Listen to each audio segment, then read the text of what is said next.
আমার খুব ক্ষুধা লাগছে। সারাদিন শুধু খাই খাই করেন কিসের জন্য? ঘরের মধ্যে বসে থেকে এত খান, সেগুলো কোথায় যায়? সেই সকালবেলা কটা মুড়ি খাইছিলাম, এখন দুপুর গড়ায় বিকাল হইতেছে।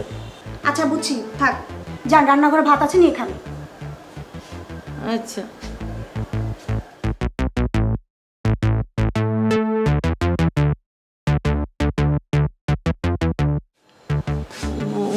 খালি ভাত, তরকারি এক ফোঁড়াও নাই। যান, ফ্রিজের মধ্যে ভর্তা আছে, নিয়ে খান। তুমি যে মাছ দিয়া ঝোল রাঁধছিলা, ওটা কি শেষ? এখন মাছ মাংস সব কিছুর দাম বেশি, প্রত্যেক বেলা এত মাছ মাংস খাওয়া লাগবে না। এখন যা আছে তাই দিয়ে খান। এটা কি করলেন আপনি? আপনার বয়স হয়েছে কিন্তু আক্কেল জ্ঞান হয়নি। এই নিয়ে 3টা প্লেট ভাঙলেন।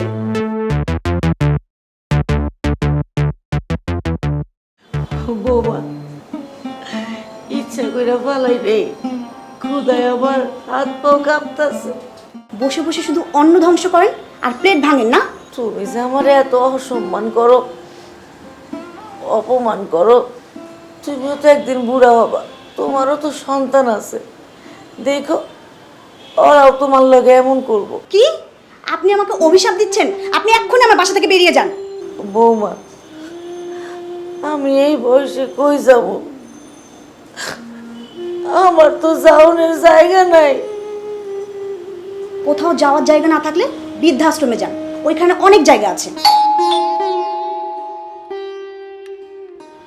হঠাৎ এই সময় আবার কে আসলো? তুমি না জানিয়ে হঠাৎ চলে আসলে যে? তোমাকে সারপ্রাইজ দেওয়ার জন্যই চলে আসলাম। মা, তুই কাঁদতেছো কেন? মা, তোর বউ আমাকে কইছে ঘর থেকে বাইরে হয়ে যাইতে, বৃদ্ধাশ্রমে গিয়ে থাকতে। কি? তুমি মাকে বৃদ্ধাশ্রমে যাওয়ার জন্য বলছো? আমার মা বৃদ্ধাশ্রমে যাবে? আমার মা বৃদ্ধাশ্রমে যাবে না, বৃদ্ধাশ্রমে তুমি যাবা। তুমি এই মুহূর্তে আমার বাড়ি থেকে বেরিয়ে যাও, বেরিয়ে যাও। আমার ভুল হয়ে গেছে, আমাকে তুমি মাফ করে দাও। বাজান, বউমারে মাফ করে দে। মা, আমার ভুল হয়ে গেছে, আপনি আমাকে মাফ করে দেন। মা, আপনি আমাকে মাফ করে দেন। আপনি না মাফ করলে আমি কখনো শান্তি পাবো না। ওঠো ওঠো মা, ওঠো।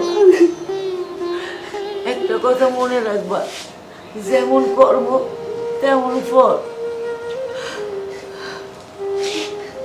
বুঝছো, আজকে আমার মার সাথে তুমি যে ব্যবহার করবে, তোমার সন্তানেরও তোমার সাথে সেম ব্যবহার করবে।